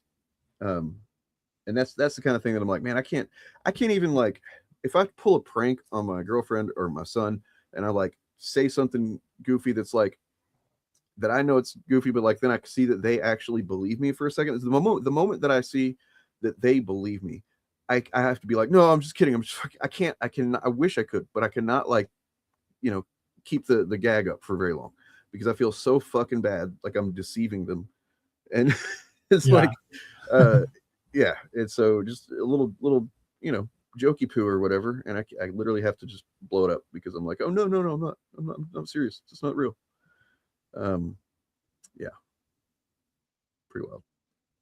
How things going over there with you, Bob? Pretty good. I just got back from seeing Supergirl. Ooh, which I enjoyed. Girl, I enjoyed it. I don't know what everybody's bitching about. Well, I do know what everybody's bitching about, but some people are bitching about for sure. I have the same attitude as Edgier Than Thou, who dropped their video on it, I think yesterday, where normally I can understand the criticisms of a movie, even if I don't agree with them. But after having seen Supergirl, I don't understand the good faith criticisms that are being made of it. I just don't see them. It's not as good as Superman, but it's a good movie. And I only have one real complaint about it, but I actually have a video that we could look at that kind of directly addresses this, not with Supergirl, but with just Discovery Day or Disclosure Day or whatever it is. And I'd be kind of curious to know if you think that maybe this is part of that. But go ahead, continue. Oh, like I was just going to say that, like even Eric Debunks didn't like this movie, and after having seen it, I am just like lost as to like because I saw his video on it without having seen the movie, and I thought his criticism sounded pretty solid, because he's normally pretty solid. And then I saw the movie, and I was like, "What is he talking about? I don't get it." So I don't want to like bring on anybody's parade, but I enjoyed the movie a hell of a lot. The audience I was with was clapping and laughing and cheering through the whole thing. So go see it and have fun with it. It's a cool movie, I think. Wow. I think a lot of people expected it to be a faithful adaptation of Woman of Tomorrow. Oh, yeah. And I guess I knew that it wasn't going to be that, so I don't know. Yeah. And I think any smart and you don't even have to be smart, like any media literate person knows that that's not going to be the case. Yeah. And I went into it knowing that. I mean, I learned with Jurassic Park to let go of expectations that anything is going to be a faithful adaptation. Jurassic Park, the movie, is great, but it is almost nothing like the book it's based on. Right. Yeah, I mean, I from what I gathered, it was basically like going to be the central main crux of it, that it's her on on this planet and the girl, and then like that's basically it, that they're going to do different things outside of that kind of core. Yeah, thing. It's the same basic story. I mean, the comic book story was True Grit in outer space, and this is True Grit in outer space, but the story was told from the girl's point of view, Ruthie, the comic book. The movie is told from Kara's point of view. So they have to change things around. They have to fit it into the DCU, which doesn't have the same history as Woman of Tomorrow. Like all the changes they made are justified and make sense for the story. And the only complaint I have is the use of Lobo, which is odd because I was excited about that. But the way the movie uses him is kind of clumsy. Jason Momoa is great as Lobo. But basically I guess it wouldn't be a spoiler to say that if you took Lobo out of this movie, nothing changes about the story. Yeah, I could see that being the case. I mean, so he doesn't even like play a substantive role in like a fight at some point that, He does, but he has no effect on the plot. They just give him cool things to do that are like an add-on, like an Easter egg to the story. Like it feels a lot, honestly, like a studio note. Like a producer came in and said, "Hey, I want to see Lobo in this movie. Can you put we need Lobo to have in this something movie?" like some really cool popular character that people are excited to see because Supergirl, we don't have confidence in it or something like that." Yeah, it feels that way, and it's just, I don't know. I was not expecting to have that be my main complaint against the movie. It's not a perfect film. It's not as good as Superman, like I said, but it is by no means a bad movie. And I'm seeing so many reviews from people who aren't chuds, just like calling it a straight up bad movie. And I'm thinking, wow. either my standards have lowered incredibly since, I don't know, 2016 or something, or they're just not seeing. I'm completely baffled. I don't understand the criticisms I've seen of this movie from good faith people. I just don't get it. Huh. Well, okay, so here's a video. We're not gonna watch the whole thing because it's like 20 minutes long, but just the premise. He kind of talks about in the first few minutes. So this is Treehouse Detective, which is actually a great channel. Nobody's ever heard of it. You should check him out. He does great deep dives into like pop culture stuff and just, you know, random things that are almost every single time that he has a video where it's like, you won't believe this, and it is kind of like a crazy thing. Like the one that really sold me on this channel, by the way, was like a year ago now, a video about how Andrew WK, do you know the guy Andrew WK? Yeah. Like his history of being like, is he a real guy kind of thing, that there's like actually a lot of crazy mystery and circumstance around who he is he really the guy making the music and stuff like that? There's some other guy that maybe potentially is behind him that maybe is the real guy, and it's like, it's pretty fucking fascinating. It was like an hour-long video deep diving into the shit, and I never even really cared for Andrew WK, but it was just like, that's fascinating. I like these kind of nerd deep dives. But here he is, just kind of off the cuff, talking about Disclosure Day and what he noticed with the discourse after the movie came out. Steven Spielberg's first film since 2022 and arguably first blockbuster summer movie since 2018 came out on June 12th, 2026. And the reaction to it revealed something I haven't been able to stop thinking about. But first, I have a disclosure of my own. I did not like Disclosure Day. I thought it was easily one of Spielberg's weakest films. This was my honest reaction to the movie, and yet I didn't post a review for it. And this was because I felt a strange pressure to not speak out against the film or in any way cast dispersions on it. It felt taboo or wrong somehow. And when I started to pay attention to the conversation around the movie, I realized why. Since the film's release, there have been two distinct reactions. The first is from people who just openly did not like it for whatever reason. And the second is from people who seem to be heavily invested in defending the movie against quote-unquote haters, which isn't too crazy on the surface. I mean, most movies have people that liked it and people that didn't like it. That's pretty obvious, but the dynamic here is different. Something is off. There's more going on than simply a difference in opinion, because I don't really think this is about Disclosure Day. I think something else is happening.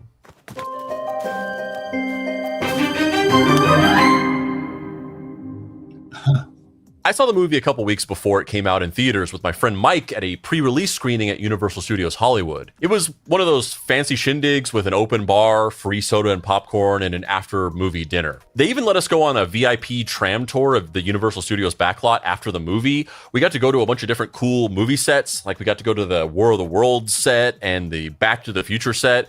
And my personal favorite, we got to go to the set of Cabot Cove, Maine from Murder, She Wrote, which is my favorite TV show. So that was a dream come true. I'll drink your complimentary alien-themed gin and tonic. I'll eat your free popcorn. I'll guzzle your bottomless Diet Coke. But nothing can stop me from thinking that Disclosure Day was just kind of fine. And don't get me wrong, there is a lot to like about Disclosure Day. I would say that I had a good time watching it, but I also think that there are a lot of problems with the movie, namely that the dialogue is extremely cumbersome and none of the characters speak like real human beings. There's also a sort of first draft quality to a lot of the action staging and plot logistics. The villain characters just make these cartoonishly stupid blunders. The way that the movie deals with the concept of information also feels extremely outdated and overly optimistic for the society that we currently live in.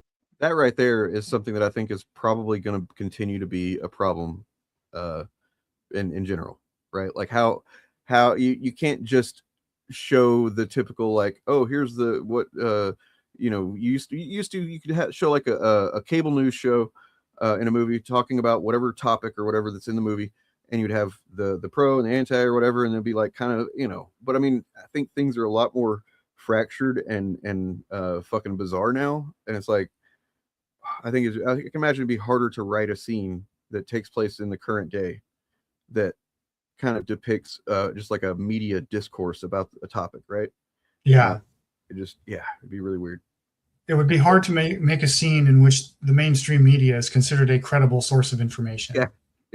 Yeah. I mean, basically, you'd have to have at least one character that's like, turn that liberal shit off. Put on Newsmax or whatever. Yeah, that was like one of my complaints about the movie. I like the movie Disclosure Day, by the way, but one of my not complaints really, but my observations about the movie was that you could tell Spielberg is from a different generation, in that all of the media personality characters in this movie are like mainstream journalists on like network or cable news, instead of being streamers or influencers like Hassan Piker, or which is where most younger generations are getting their news from. And increasingly, I think, a little bit older too. Yeah. So it kind of his generation is showing in this movie. Yeah, and that's unfortunate. I mean, I guess it was bound to happen, right? Like he was not going to be with it, and the new hot young guy, director forever. Yeah. Unless I think stuff like Lincoln or whatever. Yeah, and I think one reason the movie isn't resonating with people is that it's like a subtle thing where people who've grown up not trusting the mainstream media, like the establishment media, go into a movie like this one, and they see television journalists being treated as credible sources of information. Oh yeah, like I just read through all of Transmetropolitan not long ago, right? And that came out in the late 90s, early 2000s. And in the first arc, maybe the first couple issues, basically the plot revolves around, the story in general revolves around Spider Jerusalem, who is a journalist. And he basically saves the day by writing an article and like changing a bunch of minds and shit. You know what I mean? It's like everything else about it there's a lot of stuff that feels very forward looking, and like, wow, how did he Warren Ellis, just praising him on his writing here. Like, how did he sensed this was going this direction? That's pretty crazy. But then when it comes to that right there, it's like, oof, no, that's not how it ended up working out, bud. Well, it's like media has evolved. That kind of story could still hit, but the journalist character would have to be a podcaster or a streamer or something like that, because the old guard establishment media has lost credibility in pop culture. Well, I mean, what it does is it actually changes enough people with different perspectives, minds, and to like save lives and stuff like that, basically. And it's like, that's what I mean. Yeah. Like, even if it was showing a podcaster, it would just be part of the people that that need to have their minds changed to make a real change happen. Yeah, right? I mean, that story has always been a fantasy. No news story has ever done that in the real world. But the credibility of that fantasy rests on people's lived experience with the media, and we don't have the lived experience of the mainstream media, of the old media. We'll just call it old media, being trustworthy anymore. That went out the window decades ago, and it's gotten worse. It's worse and worse since then. So a movie like Disclosure Day is like UFO conspiracy theorists would argue that the reason the media has been made so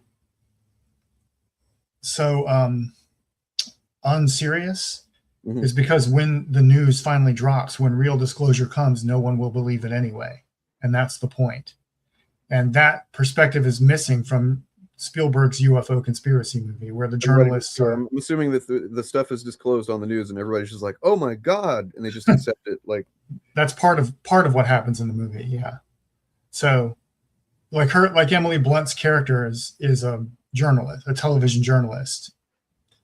And it's like people kind of just trust her. And I'm sure there still are people who trust journalists, individual journalists or whatever, but the media, the old media institution, is not trusted anymore. And this movie kind of assumes that it is. Interesting. Okay. Well, yeah, I mean, he basically goes on to talk about, how, I'm sure that is part of it. I would imagine that's a big part of it. He also just kind of ends up, going the long way around to get to saying that it's just, we are in entrenched culture warfare at this point, where like people will defend a movie not just because they like the movie now, but because they feel that, their movies are getting attacked a lot and stuff like that, and or people will attack movies a lot because they believe brain rotten fucking YouTube content or whatever, and that does suck. That does suck. But I don't think that's what's happening with Supergirl. No, because the criticisms I've seen that I don't understand are coming from people like, like Eric DeBunks or other like folks who would not defend a movie just because like the other side hates it. Yeah. They're speaking in good faith and trying to say, I didn't like this movie for X, Y, and Z. And like normally, like I said, normally I can understand a criticism even if I don't agree with it. But in this case, I haven't seen many criticisms of Supergirl that after seeing the movie, that I understand. I'm like, did we watch a different movie? Am I just dumb? Did my standards lower without me knowing it? What happened? I'm still I haven't figured out yet. This is like my raw reaction. I just got out of the movie like an hour ago, so I'm still processing it. But I enjoyed the hell out of Supergirl, and so many people whose opinions I trust have called it a straight up bad movie. Eric DeBunks did not do that, but like even Birdman, he said it's a good movie, but he gave it like a C+ or a B-, and I would have rated it higher than that. I mean, honestly, like based on what I was getting from the trailer and stuff, I kind of had rested. I'd come to rest on not expecting it to be amazing, but probably pretty entertaining. Yeah, it's a mid-level superhero movie. And I guess where if it depends on, I guess the thing that might be different. I'm not trying to say they're right or I agree with you or them or whatever. I'm just kind of taking a swing at it. But if you are someone who has come to believe that because it's entirely possible to make a terrific, amazing superhero movie, that maybe those should be the basically, I guess there's been a lot of great ones. So like that's the peak. And if it doesn't even come close to it, basically, or kind of fall short in some important ways, I can understand kind of holding its feet to the fire for that, right? Like I don't know, I'd have to see it, but I'm not gonna. I mean, the movie is not without flaws, obviously. Right. No film is, but this, like, based on the reviews I've seen from people who didn't like it and are not like right-wing culture war chuds, I went into this movie expecting it to be worse, far worse than it was. And my experience of it and the audience I was with seemed to enjoy the hell out of it. So I don't know what am I not seeing that those critics saw. That's what I don't get. Who knows? Yeah. But anyway, see it for yourself, make up your own mind. Yeah. I will see it eventually. I'm actually just really excited because I just discovered, and it's probably a terrible movie, but I just discovered that there is now a movie called Faces of Death that is it's a narrative film about the Faces of Death videos that I'm sure you saw some stuff back in the day, right? Yeah, I remember those. Yeah. So like I was one of these kids that for a while I believed they were just real. And I just only recently learned how they made them, and it's actually really fucking cool. They went through a lot of effort to make people think you're watching real shit. It's actually, I mean, it's kind of fucked up in a way but that was the whole point. They wanted to make a thing that felt like it shouldn't be, you shouldn't have your hands on it. You shouldn't be able to watch this. Like, oh my God, like basically a snuff film type myth that like, oh my God, we actually are seeing these deaths happen. I remember watching one with a friend, or the only one I ever watched. And there was like a couple of scenes where I literally felt like I was going to throw up, like, not like because I was like disgusted, but just like, it was just like nauseating to see, stuff that happened in there. And, man, so that had an effect on me, and for a long time I just thought it was real. It was not. They were not real. They would take like real things, like a real car crash that was on camera, right? That looked really gnarly, and then they would film the wreckage of that car crash, which I put quotes around the wreckage. They would just create the wreckage and then create, oh look, there's bodies in there and stuff like that. You know what I mean? Or executions, like the one that I distinctly still sticks out of my head is this guy that gets executed by a firing squad, and what stood out to me was like, oh my God, it was fucking crazy. Was a bullet goes into his face, and it like doesn't bleed immediately at all, and I was like kind of just fucking taken aback by that, like, oh my God, because I mean I've watched RoboCop and every other movie with blood squibs and stuff like that. But I thought I was watching for the first time a real person being shot. Anyway, there is a movie called Faces of Death now that's actually a narrative movie that's about a lady that works online, and she's basically, her job is I guess like screening videos to determine if they're real or not. So it's like a meta thing about the movie, about the old faces Okay. and death things. Is it a horror movie? Yes, it's a horror movie. Yes. Okay. And I hear it's pretty wacky and gruesome, which I'm all for that. So it's probably terrible, but I'm looking Yeah. forward to whenever the price comes down because I'm gonna get it. I mean, horror movies are often terrible. yeah, but you gotta wade through the crap. That's part of the appeal. Yeah, I mean, most movies are like, it's the old Sturgeon's law thing that 90% of science fiction is crap, but that's just because 90% of everything is crap. It's the same with horror or any other genre, especially when we have such a glut of content now, where basically anybody can make a movie. I experienced this issue with the Marvels and Brave New World, not good movies. I felt bad criticizing for a long time. Yeah. Like I thought the Marvels was a good movie. This is the same thing. I've talked about. I mean, it was fine. Basically, the Marvels was basically what I would expect Supergirl to be. To be honest, Yeah. It's, for instance, Quantumania was not a bad movie, but it's pretty forgettable, which is Yeah. wild because there's a lot of crazy stuff that if you would have told me 10 years ago that with the plot of Quantumania and everything that happens, and I would have been like, holy shit, that's going to be the greatest movie ever. Yeah. That's what I would say about Supergirl. It is a good movie, but it's forgettable. It's a placeholder. Is it one of those ones that feels like if it had come out in like the mid to late 2000s, it would be fucking banging? Like, It's not quite that level, I think. Maybe, but it is not.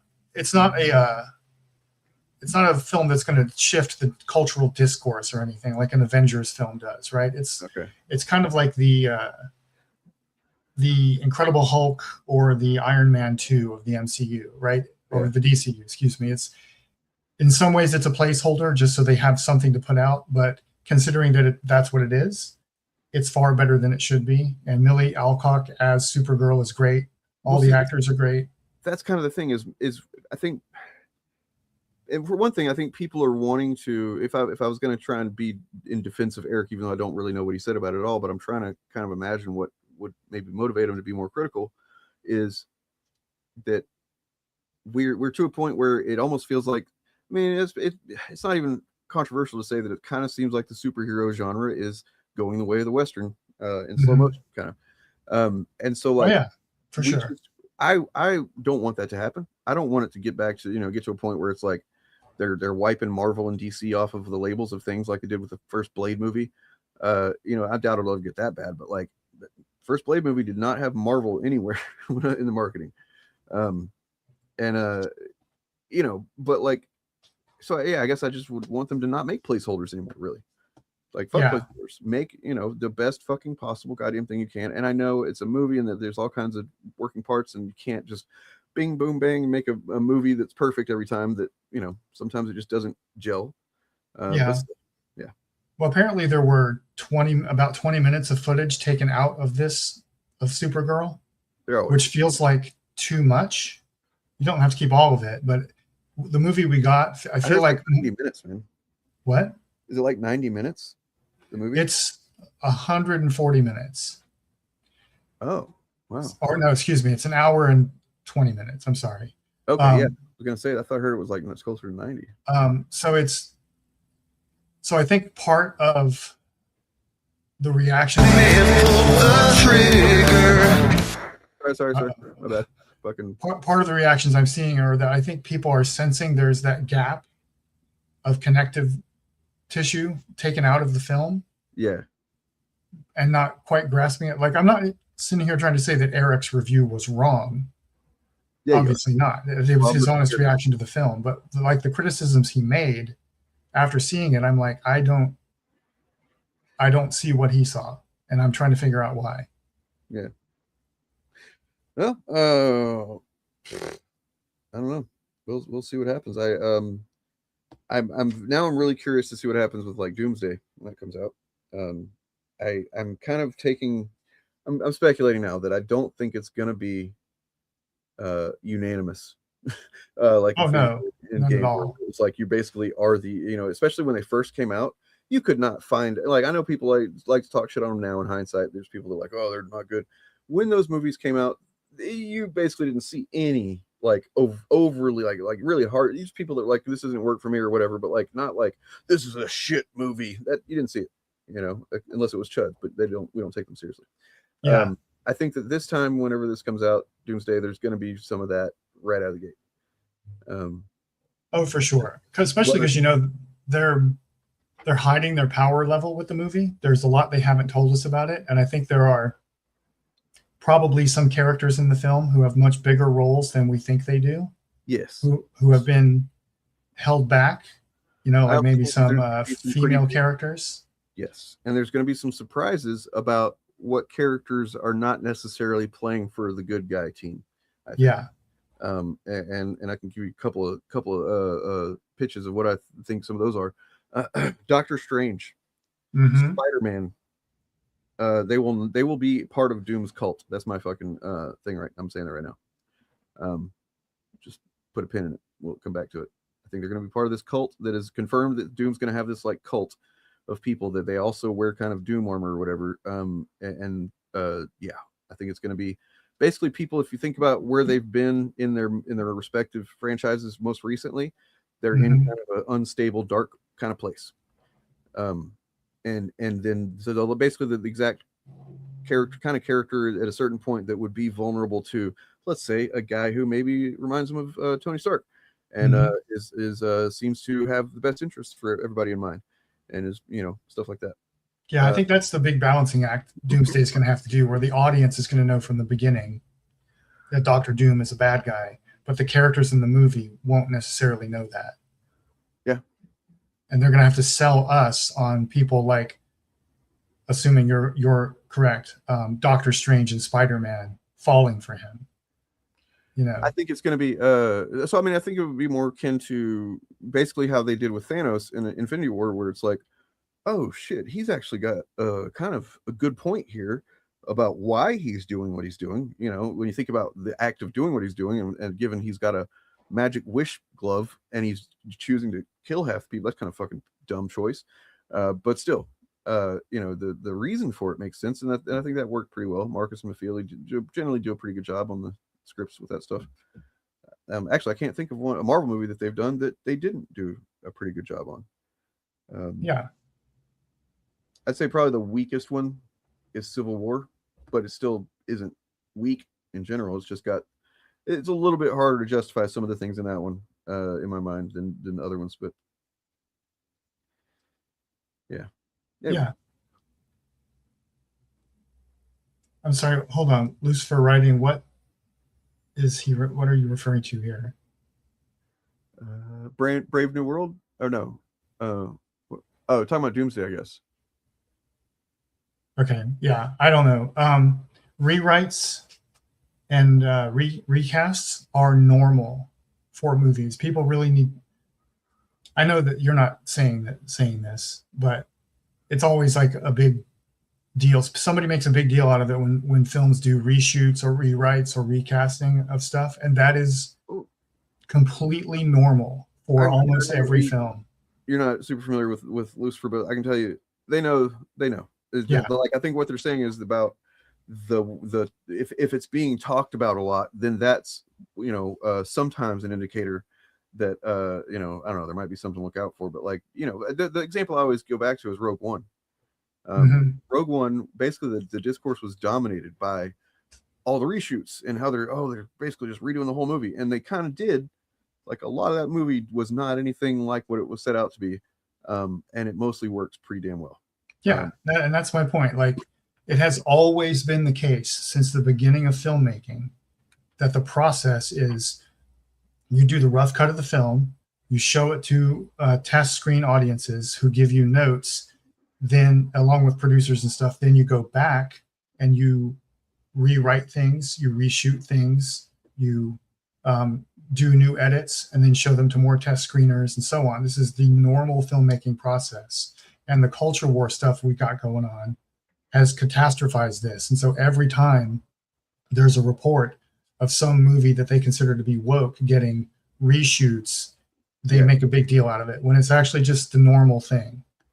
But like, really, it's kind of crazy if you go look at their channels. They are not like honestly, I was starting to get kind of worried last time I watched some videos from Eric Debunks. I'm like, man, what's he gonna do for too long? Like, you know, I mean, obviously he's can make content on basically anything he's passionate about, and he'll do a good job. He had a long YouTube career before he started talking about chuds, but still, they're just not doing well at all. Yeah. Well, they're gonna make some cheddar off of Supergirl. That's for sure. I'm already seeing them calling it garbage. Their view counts and stuff now compared to what it was like 3-4 years ago. Yep. They're making rent now. They were making cheddar. Now they're making rent. Yeah, and true. A little bit more than that too. They probably have some good mortgages to pay or something, high mortgages. I actually know what Nerdrotic's house costs because I've got that information. But yeah, it's they're feeling it. They're feeling it, and that's good. Good. So, on that note, was I have anything else? Nope, don't think so. I guess we gonna get out of here. I gotta go make some food. Alrighty. Oh shit. No, not right now, jackass. I want to do an update while I'm streaming. Fucking idiot. Computer. Okay. Yeah. Here we go. I'm gonna play some new songs on the way out, so you can hang around, stick around, listen to these 2 new songs if you want to, or not. It's up to you. But also subscribe to Bob of the Old Ways, subscribe to Armchair Black Belt, subscribe to Modern Audience, and then all of the things that, you know, do all that stuff, please. I will say that there's probably going to be a fundraiser stream coming up soon. I am in kind of dire need of doing the thing that I really have always hated doing as somebody with a small audience, but awesome audience, is asking for money. I hate doing it. I've hated, you know, generally, I don't like doing it, but it has come to the point where it's kind of necessary that it sucks so much because I know that everybody's kind of feeling the pinch right now. Mm-hmm. And one way folks can help is to go join the Modern Audience Patreon right now and give whatever you can, even if it's like $1 a month. Yep. But probably maybe, I don't know about tomorrow, but maybe pretty soon, the next couple streams, I will have information on how to directly support. Basically what is needed is I have to move. Me and my family have to move, and we have to move sooner than we expected, and it's going to be a tough one because we have not prepared for the type of financial expenditure that really comes with having to move. And here we are. So, yep. And also there is a health component. I'll get into that down the line, but anyways, you know, I hate it. I hate asking for money. YouTube fucked me. They don't let me make money anymore. And also, I don't make content that makes money. Anyways, I am kind of crashing out here because I am tired and hungry as shit. Well, then go eat and get some sleep. Will do. Thanks, Bob, for being on. And thank you. Have a good one. Bye-bye. Bye.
motherfucker. So fucking villainous, so fucking insincere, so fucking poisonous. You're just so fucking weird. You serve your master well. You're a hollow husk, just an empty shell. And you're just sold into a glory hole for the Antichrist himself. Serve your master well.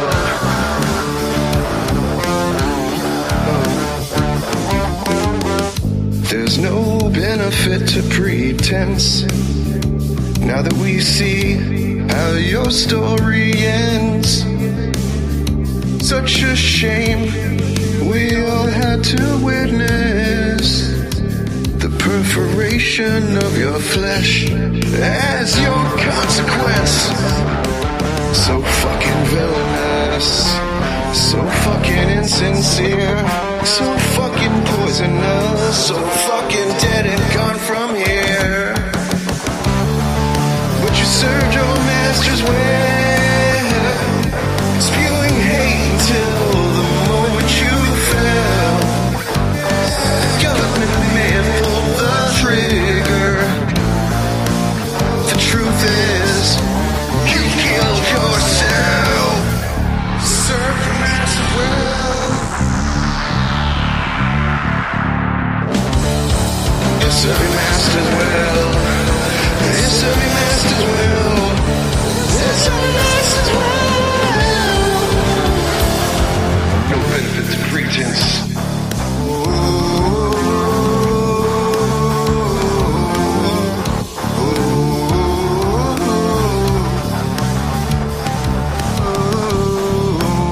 If the cathedral falls, I hope to see you nailed to the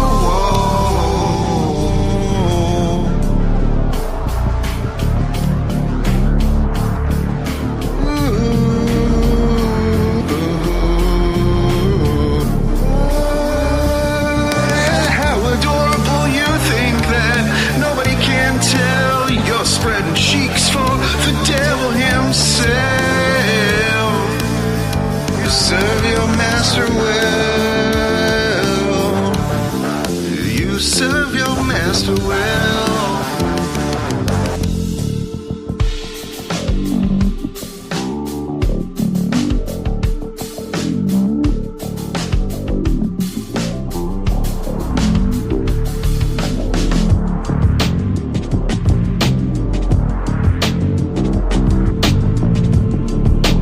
Tell your master I'll see him in hell.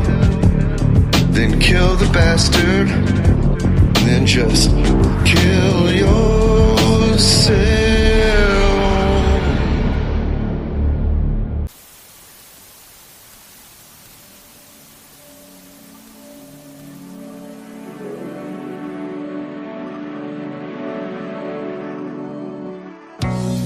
Back in the day I'd isolate, hide from the falling skies and wait, slip into an altered state.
say that I wish I could.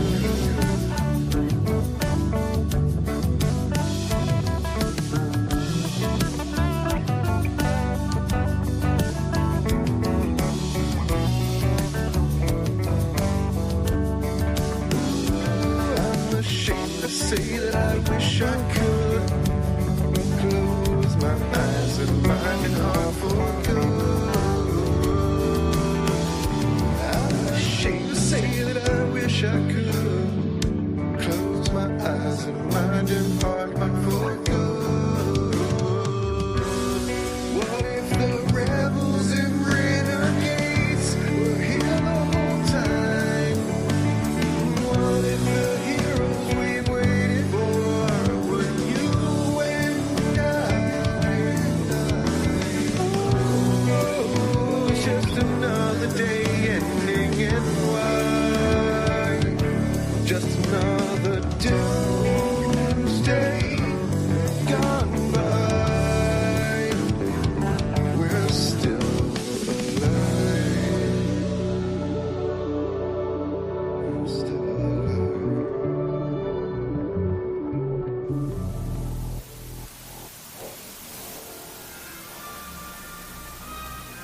And that concludes our existence. Let's shoot protesters in the leg. I want to invoke the Insurrection Act. Let's do that. Let's do another 7 wars. I love wars. Let's bomb more people. Let's steal all the oil and the gold from Venezuela. I love that. Let's carpet bomb a girls' school in Iran. Let's do 17 different massively corrupt schemes where I rob the American people. Let's do all that.